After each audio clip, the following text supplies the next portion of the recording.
қарсы көріп тұрғанда киімге көңілісе ішәсе келіп тұра. Илеш МТС җәмгыятендә хезмәт салучы Иршат Фарахетдинов нәселле механизаторлардан. Игенче эшенә әтисеннән өйрәнә. 3нче класста укыганда ук аның ярдәмчесе булып йөргәндә шушы һөнәрне үз итеп кала. Менә 20 елдан артык җир эшенә тугры булып басу киңлекләрен иңли ул. Бөртеклеләр тулышып өлгергән, көннәр дә бу атнада яхшы торачак дип фаразлана.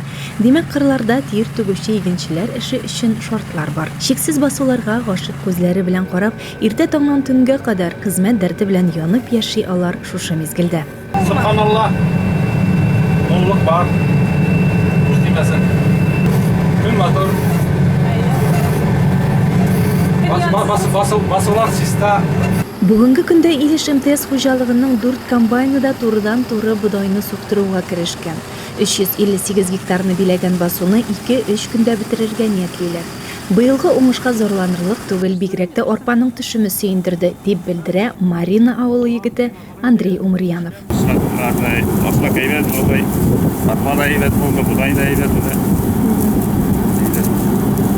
Бүген әле нәрсә суктырасыз? Әле будай.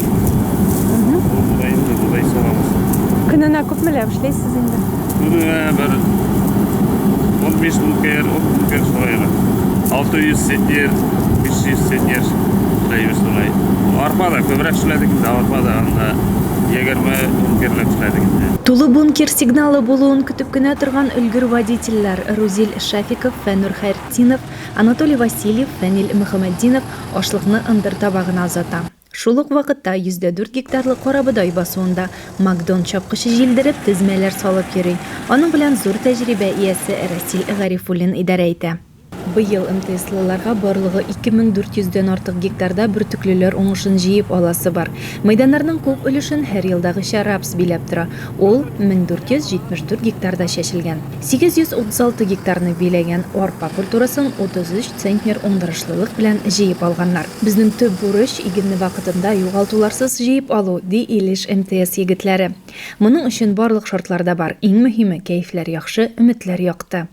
Малчылык тармагы хезмәткәрләре өчен дә кызу мәл. Беренчедән, җәйләү чорын нәтиҗәле файдаланып, савымнарны арттыру, җитәрлек күләмдә мал азыгы туплау өстендә эшләсәк, икенче яктан фермаларны кышкы чорга әзерлибез, дип белдерә Теләкәй фермасы мөдире Тәнзил Сабиров. Бүген көндә торакларда азык өстәлләре яңартыла, бозау караучы Фируза Шакирова әлегә сылау буяу эшләре белән булыша. Шулай җимерелгән җирләрен сылап, ремонтлап, буяйым инде, буяп чыгам, моторлап куябыз инде менә җәйләргә. Бозаулар күпме сезне? 28-28гә тулды бүген. Бу көндә иптәр берәү бәйләде. Иң бәләкәйләре сездә. Иң бәләкәйләре. Сөт пешерү. Яңа туган тугыла. Соски белән имезеп, беренче аякка бастырып җибәрәбез инде. Шулай һәр тармакта өлгөрлек, уңганлык күрсәтеп, районның гомум үсешенә лаеклы өлешен кертә Илеш МТС җәмгыяте эшчәннәре. Уңышлар юлдаш булсын аларга. Алина Хадимуллина, Илеш телерадиокомпаниясе.